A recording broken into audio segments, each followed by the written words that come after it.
So a character map is exactly what it sounds like. It is a way for you to visualize characters and their relationships. Essentially, though, I like to think of the character map in this way, which is the orbit around the central hero. Right? It's really difficult to not think through who the friend is, who's the enemy, the love interest, if there is one, and the associate. Now you color them in black. The hero is the center in blue.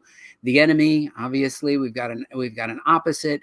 The friend over to the side. The associate in black. The associate may be a friend, maybe a turncoat. We don't know. And then the love interest. So creating this circle, and I like to have a minimum of this many characters in a general story. There are lots of different types of character maps. So these three examples, super easy to make. In fact, I'm going to show you how I made these. You can do them in any way you want. For example, this one is a riff on the one we just saw. This one is the different characters blocked out in different ways, showing extended detail description about them. And then the one to the far right is the main character, and then circles. This could be circles of relationships. It could be individuals. It can be groups. It can be relationships, showing the relative distance and relationship to the main character. So do visualizations like this appeal to you, Mike? If you got this from someone, would you find this to be useful? I would find the middle one kind of useful, because then I could put little tiny descriptions in the A, B, C, and D boxes on the sides. All right, so let's get into it. We're going to show you how we do these using both PowerPoint. You could use Google Docs, or we can use Milanote. We've covered Milanote in the past, and you can see if you go to our channel and you search on the keyword Milanote, you'll find 2 demos that we did using the Milanote tool if you really want to get into how this works. So there's some good stuff in the archives. Okay, we're going to just say character 1. All right, now in PowerPoint, you've got these different types of tools. SmartArt is, for me, the best way to do this. So I insert a SmartArt. Over here, you could just go in here and you could put Bob, Mary, Hank, and Trader.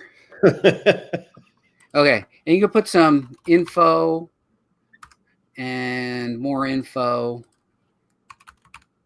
and you can put more info. You put more info, and you've got plenty of tools. You can play around. You can change the colors. You can make it look fun. This is a good one because you can see how the character relates to all the other characters. So you'd say main, and then you can put 1, and then you could put 2, 2, and then you put 3, and then you put 4. So you begin to build out a visual map of who each of these characters are. You can also take this and you can adjust this, and you can move this character further away because they're moving away from the character.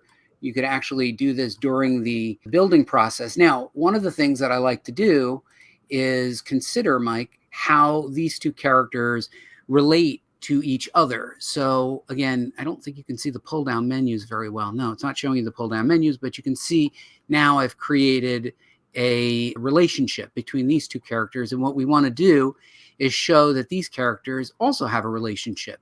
So when we think about, this might be Superman, and then you might have Lex, and then you have Lois. Each of them has an individual relationship with Superman, but they each have a relationship with each other. So we're going to put Jimmy over here, but Lois is closer to this side, more to the friend side, right? And then we can see how the arrows all move, and then we can go like this, and then we say, what's the relationship between Jimmy and Lois? And we could say, what's the relationship between Jimmy and Lex?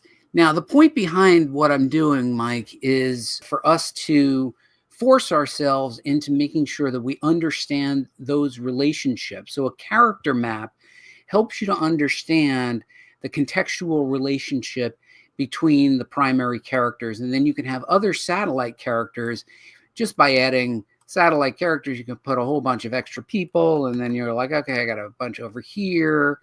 I got a bunch of other people that work at the Daily Planet, so I put them over here, and like this.